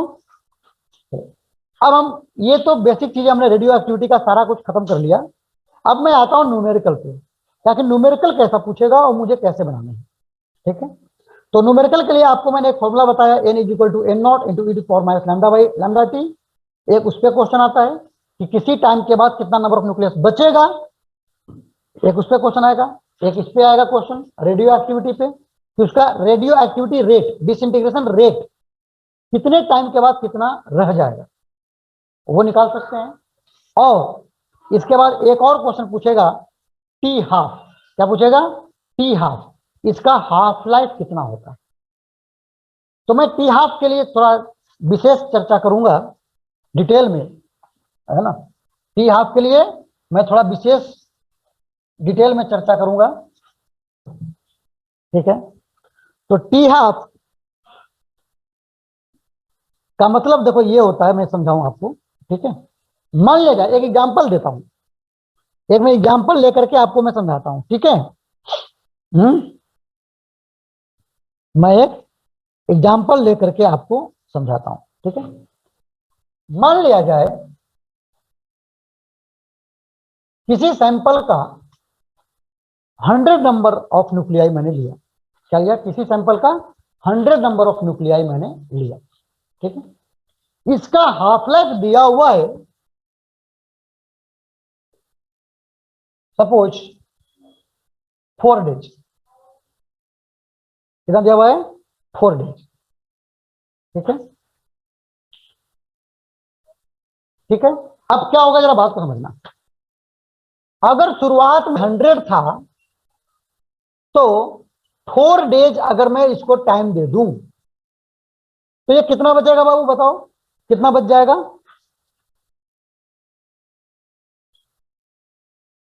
बताओ बताओ कितना बचेगा। अगर ये 100 है, इसको मैं 4 दिन तक छोड़ दूं तो कितना नंबर ऑफ न्यूक्लियाई बचेगा, 50। टी हाफ क्या है, 4 डेज, यानी हाफ लाइफ है, यानी कि जितना नंबर ऑफ न्यूक्लियाई दिया हुआ है उसका सीधे मेरा हाफ बचेगा, क्या बचेगा, उसका सीधे मेरा हाफ बचेगा, यानी 100 से सीधा हो जाएगा 50 हो जाएगा, ठीक है बाबू। अच्छा, अब 50 हुआ, अब मैं और टाइम दिया 4 डेज, एंड टोटल 8 डेज हो गया, ठीक है। अब कितना बचेगा बाबू,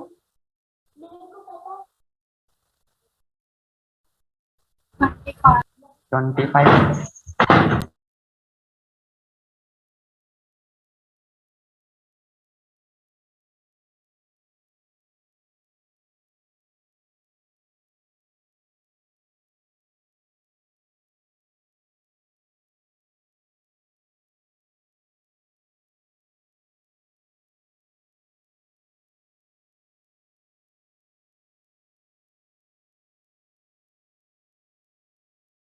यस, सो ये कितना बच जाएगा, 25 बच जाएगा, ठीक है। अगर मैं 4 डेज और दे दूं तो यानी 12 डेज मैंने दे दिया, कितना दे दिया, टोटल 12 डेज मैंने दे दिया, अब कितना बचेगा, 12.5। 12.5, जितना रहेगा उतना से हाफ होता चला जाएगा अगर तुम हाफ लाइफ टाइम अलाउ करते हो तो, ऐसा सुन ये चीजें हैं, ठीक है। यानी क्या हुआ, यानी क्या हुआ, 1 टी हाफ, ये क्या हुआ, 4 का मतलब कितना हो गया, 1 टी हाफ, और ये कितना हो गया, 2 टी हाफ, और ये कितना हो गया, 3 टी हाफ। तो ये क्या हो रहा है बाबू, यहां पर 100 से कितना हो गया, 50% बचा, फिर कितना बचा है, 25% बचा, फिर कितना बचा है, 12.5% बचा, एंड सो ऑन, ये डिक्रीज होता जाएगा, क्या होगा, ये आपको डिक्रीज होता जाएगा। बात समझ आ रही है सबको, क्लियर है।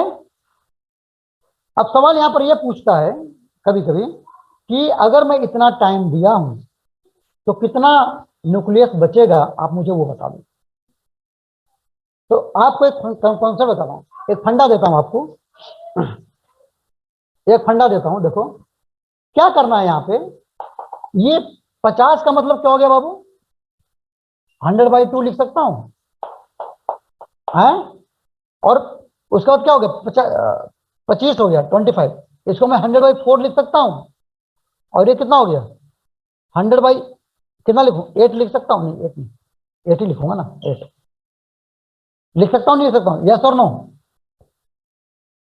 यस और नो, यस सर। बाबू वेरी गुड। अच्छा, अब जरा देखो, इसको मैं क्या लिख सकता हूं, इसको 2^1 लिख दूं मैं, चलेगा, 4 को मैं 2^2 लिख दूं, चलेगा, 8 को मैं 2^3 लिख दूं, चलेगा, है बाबू, चल रहा है, यस सर। चलेगा ना।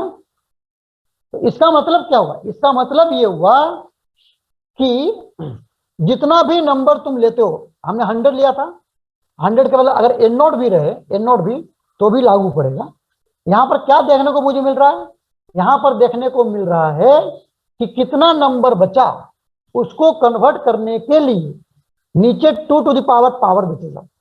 अगर ये 1 आ रहा है तो 1 टी हाफ लगेगा, अगर पावर 2 आ रहा है तो टाइम कितना लगेगा, ट्वाइस ऑफ टी हाफ लगेगा। अगर 3 पावर आ रहा है तो टाइम कितना लगेगा, 3 टाइम्स ऑफ टी हाफ लगेगा। ऐसा बोल सकता हूं मैं, ऐसा बोल सकता हूं मैं, बोल सकता हूं। यानी कि क्या करो, आप n को n0 by 2 to the power small n के टर्म में कन्वर्ट कर दो। जो नंबर आपको बचाना है उसको n0 के रेशियो में लिखो, n0 by 2 to power n। अगर तुमने ये कर लिया काम तो आपको इतना होने के लिए टाइम कितना लगेगा, n times of T half.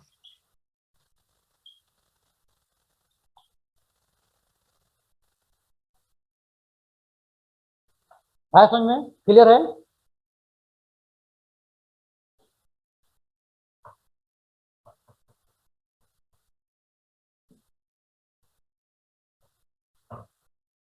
Clear सबको?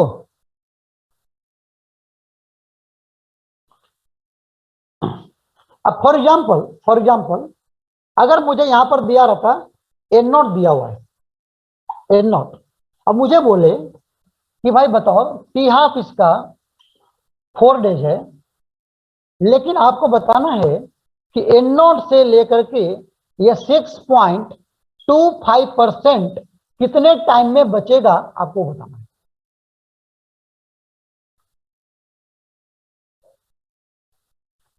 या फिर एक काम करो, इससे भी अच्छा मैं बता रहा हूं, अगर बोले n0 था और इसको n0 बाई 32 टाइम्स इतना न्यूक्लियस बचने के लिए कितना टाइम लगेगा, ये क्वेश्चन पर बनाओ। n0 से n0 बाई 32 यानी 32 टाइम्स कम हो जाने के लिए कितना टाइम लगेगा वो बताओ। तो क्या करेंगे बाबू, सबसे पहले हमने बोला इसको कन्वर्ट करो 2 टू द पावर में, तो क्या हो जाएगा n0 by 2 to the power 5। तो टाइम कितना लग जाएगा बाबू, यहां से टाइम लग जाएगा 5 इंटू टी हाफ। 5 इंटू 4 20 दिन में आपको जितना सैंपल में रहेगा उसका 32 गुना कम हो जाएगा। 20 दिन के अंदर अंदर क्या हो जाएगा, आपको जितना सैंपल में रहेगा उसका 32 गुना कम हो जाएगा। बात सुना गया सबको? क्लियर है बाबू सबको? Any problem? एनी प्रॉब्लम किसी को? क्लियर है? Any problem?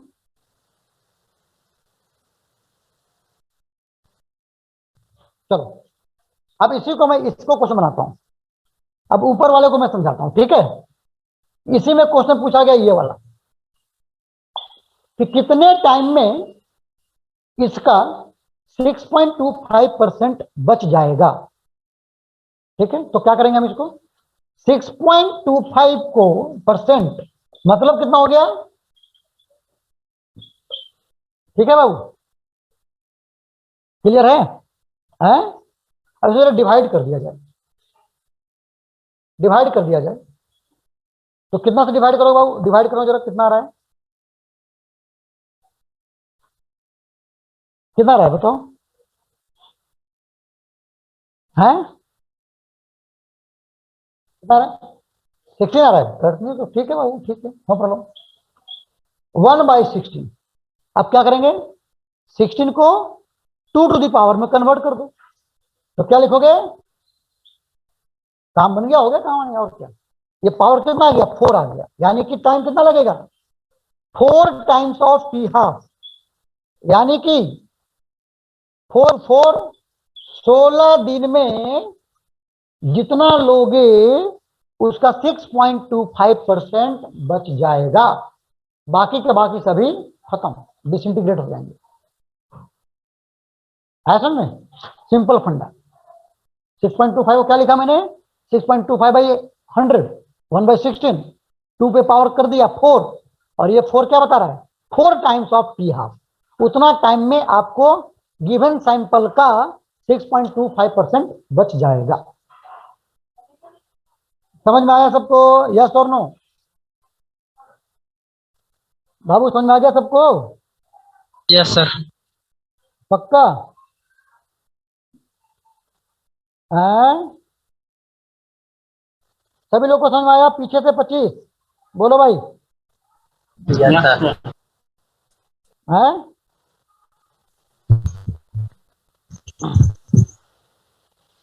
पीछे से 25 भाई, एक्टिव रहा करो तुम लोग।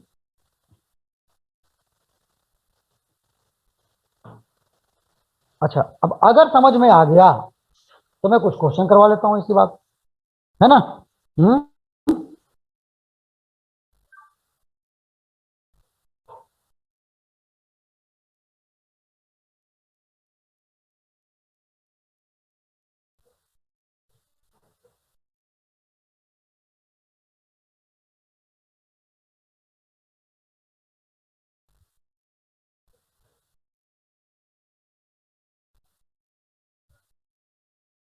क्लियर सबको?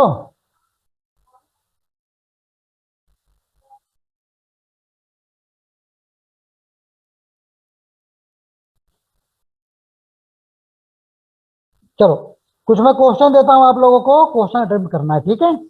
नहीं आएगा तो मैं बताऊंगा, जो मैं पढ़ाया हूं उसी बेस पे क्वेश्चन आएगा, ठीक है आपको?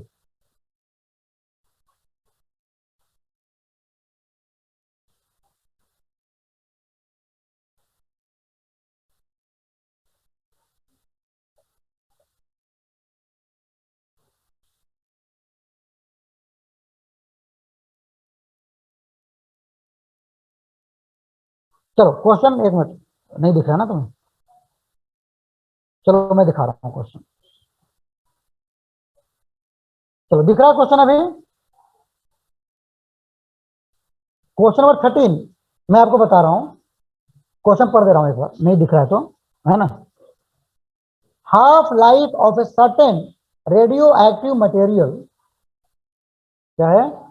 Half life of a certain radioactive material against a decay is 138 days, यानी हाफ लाइफ दिया हुआ है 138 डेज, ठीक है? After what lapse of time, यानी कितने टाइम के बाद the undecayed fraction of the material will be 6.25%, कितने टाइम के बाद ये 6.25% रह जाएगा? बताओ बाबू सभी लोग।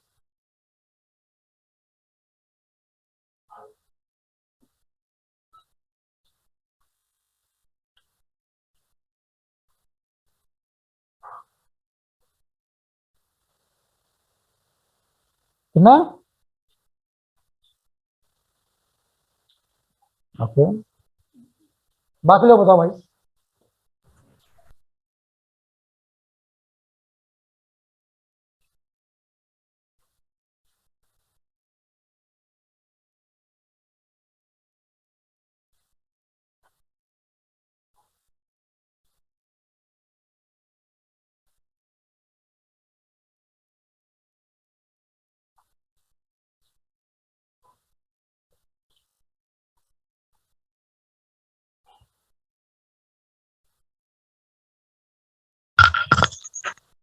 Five five two 52।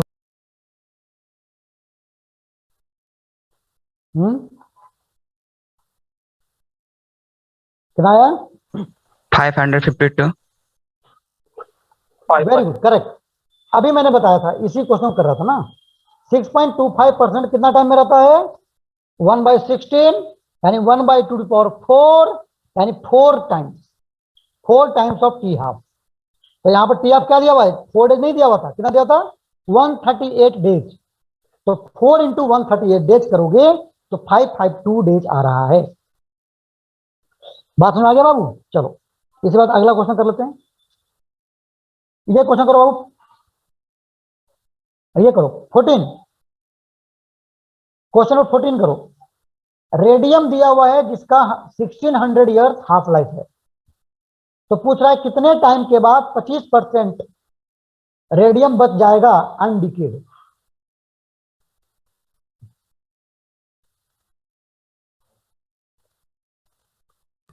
Thirty two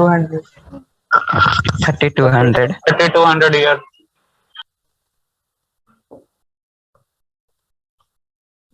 सबको इतना ही आ रहा है? Yes sir. Yes, sir. Different आया? अच्छी बात है भाई। अरे भाई 25% का मतलब क्या हो गया? 25/100 यानी 1/4 यानी 1/2 तो हाफ लाइफ कितना लगेगा? टोटल टाइम दोगुना लगेगा टी हाफ का। और टाइम कितना दिया हुआ हाफ लाइफ? 1600, उसका 2 से मल्टीप्लाई कर दो 3200। 3200 years will be time taken to reduce it by 25%। ठीक है, रेडियम के लिए। हाँ चलो अच्छी बात है भाई। इसी बात पे एक और क्वेश्चन करो। ये दिख रहा है क्वेश्चन? दिख रहा है बाबू? 16 नंबर क्वेश्चन ये करो।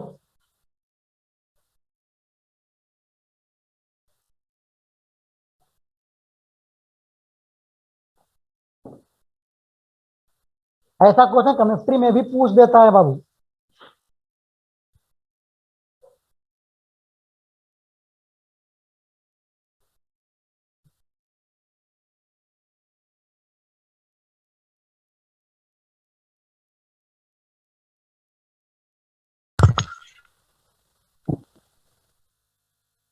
यस यस 138.6 दिया हुआ करेक्ट। 1108.8 कितना बन रहा है बाबू? 1108.8। ना भाई, पहले पूछा है मीन लाइफ बताओ। आपको बोला है मीन लाइफ पहले बताया है और उसके बाद बोला है So 199.5. करेक्ट है, very good. 199.58 is the correct answer. और दूसरा क्वेश्चन है कि कितने टाइम के बाद 415. है कितना? 415। 415. वेरी गुड, है ना? Nice, correct. ठीक है, मीन लाइफ भी निकल गया और टी हाफ भी निकल गया। मीन लाइफ कैसे निकालेंगे? मीन लाइफ आपको मैंने यस फॉर्मूला सर, बताया है। 415 है। हाँ, मीन लाइफ मैंने कितना बताया बाबू? मीन लाइफ बताया मैंने T half is equal to क्या होता है? Sorry 1.44 times of tau. कितना होता है? 1.44 टाइम्स ऑफ टी हाफ, तो है ना, डायरेक्ट बताया था ना मैंने। तो 1.44 टाइम्स इंटू क्या करो 138.6 कर दो, आ गया आंसर। और 12.5 बचने के लिए कितना हो जाएगा? 0.5% यानी कि बाई 100 कितना हो जाएगा बाबू बताओ?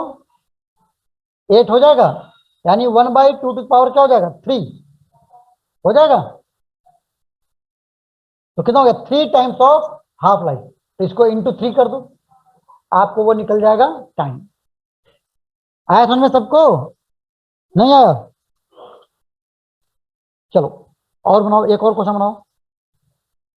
बनाओ बेटा 17, क्वेश्चन नंबर 17 बनाओ फास्ट।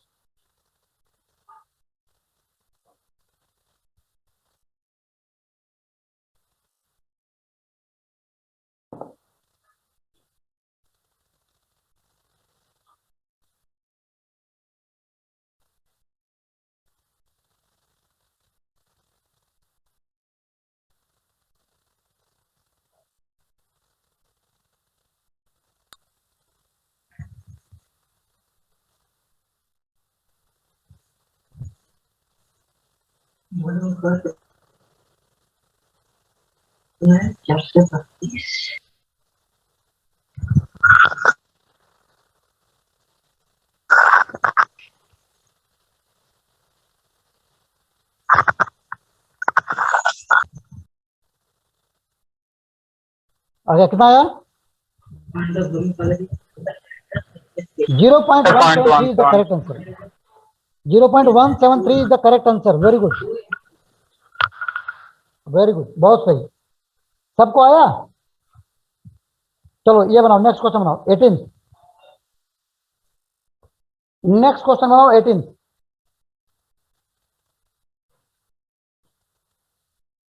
नेक्स्ट क्वेश्चन बनाओ 18th।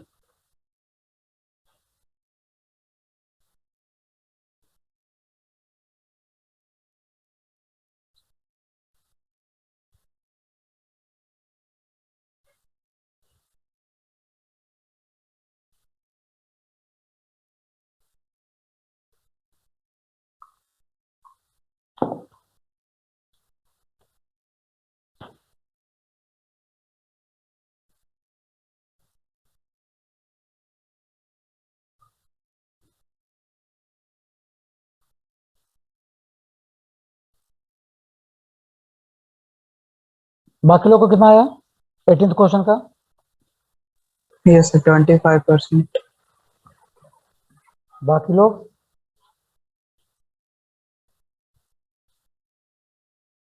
करेक्ट है? वेरी गुड, करेक्ट है बाबू, है ना? 25%. करेक्ट है, वेरी गुड, सब को सही है। चलिए बनाओ 19th बनाओ, 19th क्वेश्चन बनाओ फटाफट। क्वेश्चन नंबर 19th बनाओ।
Recording in progress.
19 करना है क्वेश्चन, क्वेश्चन नंबर 19 आगे सभी लोगों को।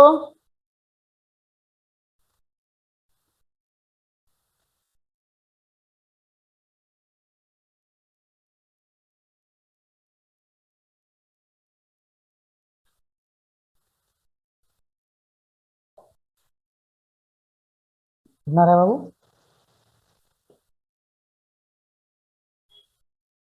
ओके, बाकी लोगों को? Sir, 9.8 into 10 to the minus 3. No,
answer नहीं आया क्या भाई?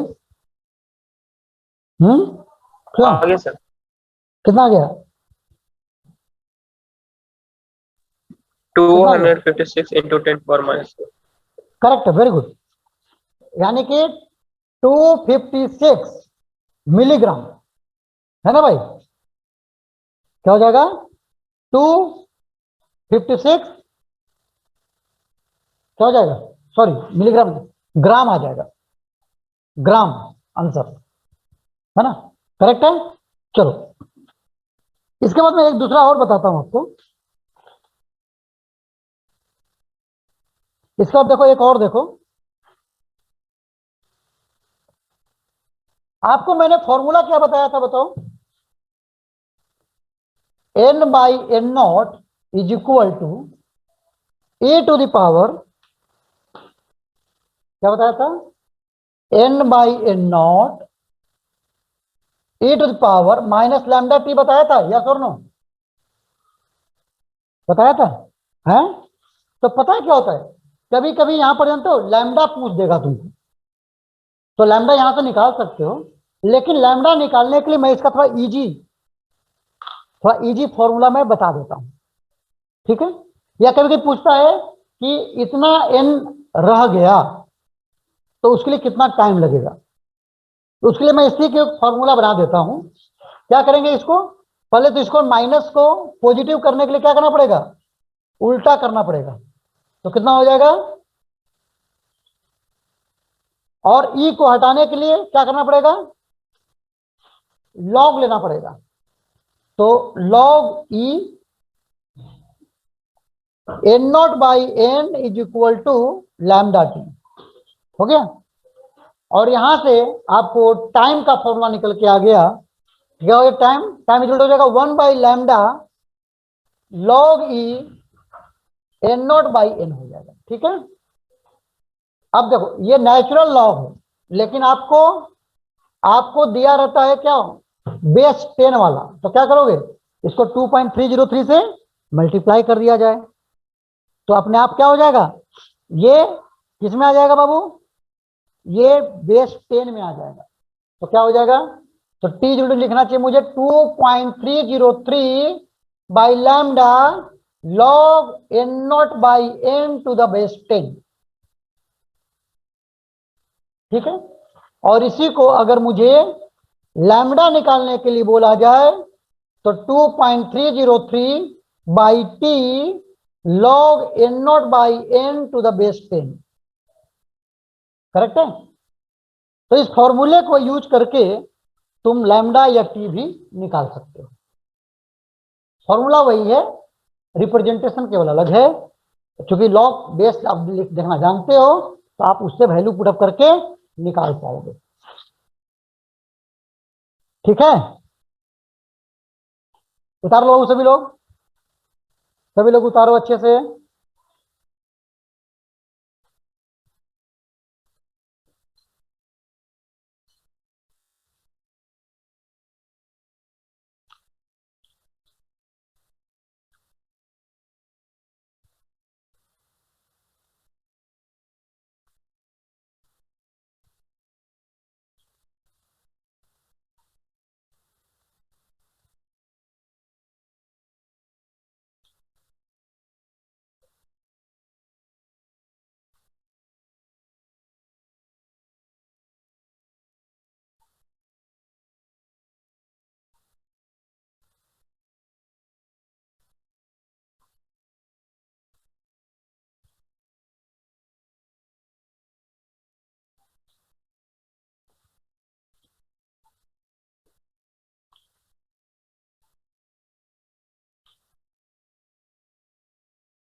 चलो हो गया, अब इसी पे क्वेश्चन कर लो, इसी फॉर्मूले पे एक क्वेश्चन कर लेते हैं हम लोग।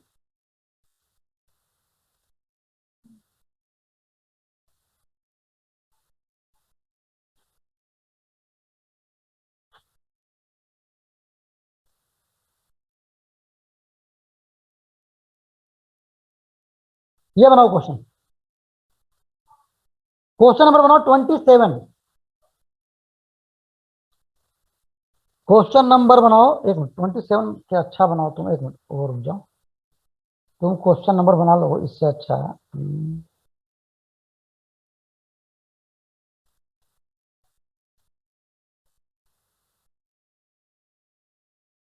ये बनाओ 22 बनाओ, क्वेश्चन नंबर 22 बनाओ, 22 नंबर क्वेश्चन, क्वेश्चन नंबर 22 बनाओ बाबू।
बन गया वो सभी लोगों को।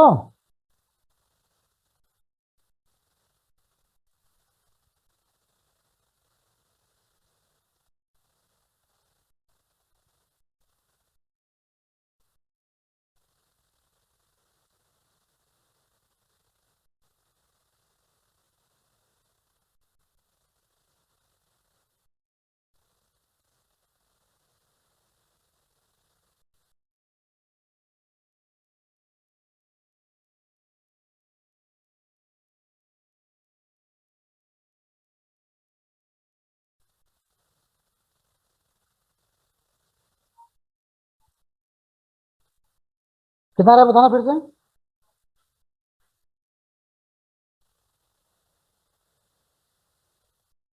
0.3463। ओके,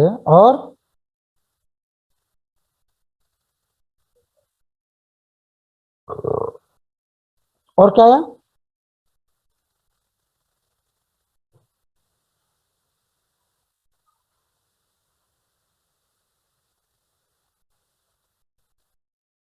ओके, और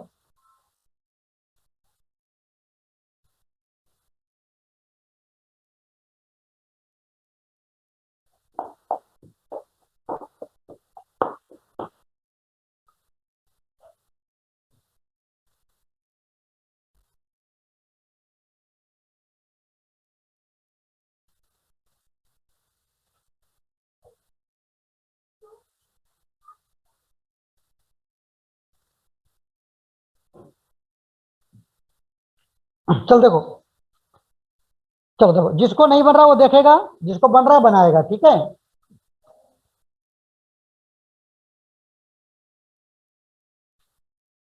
पहले देखो क्वेश्चन में क्या क्या दिया हुआ है। हाफ लाइफ दिया हुआ है 1500 ईयर्स, टी हाफ दिया हुआ है 1500 ईयर्स। ओके, और क्या दिया हुआ है? और कुछ नहीं दिया हुआ है। निकालना क्या है? रिड्यूसेस टू 1 सेंटीग्राम, 1 ग्राम यानी 1 मिलीग्राम, 1 ग्राम दिया हुआ है, और बचना कितना चाहिए? एन नोट दिया हुआ है 1 ग्राम, और एन कितना होना है? 1 सेंटीग्राम, यानी कि 1/100 ग्राम, यानी कि 0.01 ग्राम। तो 1 ग्राम से 0.01 ग्राम कितने टाइम में होगा ये निकालना है। आपको मैंने बताया था, एक तो 2 टू पावर होने से भी काम हो जाता है, लेकिन यहां पर इसको तुम 1/2 टू द पावर नहीं कर पाओगे, इसलिए वो वाला टी हाफ वाला फंडा नहीं लग पाएगा। जब नहीं लगेगा तो जनरल फॉर्मूला निकालना पड़ेगा, जनरल फॉर्मूला यूज करना पड़ेगा, ठीक है। तो आपको मैंने बताया था, ये क्या पूछ रहा है भाई, कितना टाइम लगेगा ना। तो टाइम का फॉर्मूला मैंने क्या बताया है? 2.303 by lambda log 10 N nought by N. तो एन नोट, ये देखो अब प्रॉब्लम कहां फंस रहा है। एन नोट दिया हुआ है 1 ग्राम, एन दिया हुआ है 0.01 ग्राम, लेकिन प्रॉब्लम कहां? लैम्डा पे। लैम्डा कहां से निकाले? तो लैम्डा और टी हाफ में मैंने एक रिलेशन दिया हुआ तुम्हें। क्या दिया हुआ बाबू, बताओ बताओ। लैम्डा क्या होता है? लैम्डा होता है 0.693 बाई टी हाफ। होता ही नहीं होता, यस और नो? तो आपको लैम्डा इतना हो गया, तो यहां क्या करोगे आप? पुटअप करो, लैम्डा को पुटअप करोगे तो क्या हो जाएगा? 0.693 into 1500 into log 10, N nought कितना है? 1 ग्राम बाई 0.01, 100, और लॉग 100 टू द बेस 10 क्या होता है? 2। इसको हटा के 2 कर दो, सोल्व करो, आंसर आ जाएगा। सोल्व करो, आंसर आ जाएगा। ये आंसर आ रहा है तुम्हारा करीब करीब 9972 ईयर्स। ये Yes, आंसर sir. आ रहा है करीब करीब 9972 ईयर्स आंसर आ रहा है। आया आंसर सबको? चलो उसके बाद क्या पूछा है? Lose 1 milligram. ध्यान दो, यहां पर दो चीजें पूछा जाता है बेटा। एक होता है रिड्यूसेस टू। रिड्यूसेस टू का मतलब क्या है? उतना बचा, यानी एन की वैल्यू दिया हुआ है। तो पहला में एन की वैल्यू दिया हुआ था 1 सेंटीग्राम। दूसरा में देखो सेंटेंस, लूज 1 मिलीग्राम, यानी 1 मिलीग्राम लूज करेगा तो बचेगा कितना बाबू? बचेगा कितना?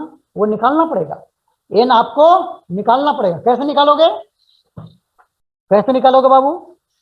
तो यहां पर देखो, दूसरा केस में, सेकंड में देखो क्या होगा। 1 ग्राम था, लॉस कितना होना है? 1 ग्राम में से 1 मिलीग्राम। तो 1 ग्राम में से 1 मिलीग्राम मतलब कितना? 0.001 ग्राम लॉस होना है। तो बचेगा कितना? 999 पॉइंट ग्राम। तो ये आपका एन नोट था और ये आपका एन हो गया। 1 ग्राम में से 1 मिलीग्राम यानी इतना ग्राम को लॉस होना है, तो फाइनली इतना बचना है। क्वेश्चन के सेंटेंस को समझो, ठीक है, आगे समझ में। अब क्या पूछा है, टाइम पूछा है, फिर से वही फॉर्मूला लगाओ, एन के जगह पर ये ले लेना, एन नोट के जगह पर ये ले लेना, और सोल्व करोगे तो आपका आंसर आ जाएगा। आंसर आएगा आपका करीब करीब 1.995 ईयर्स। उतार लो सभी लोग, 1.995 ईयर्स आएगा। ठीक है, क्लियर है? एनी प्रॉब्लम किसी को अप टू हेयर?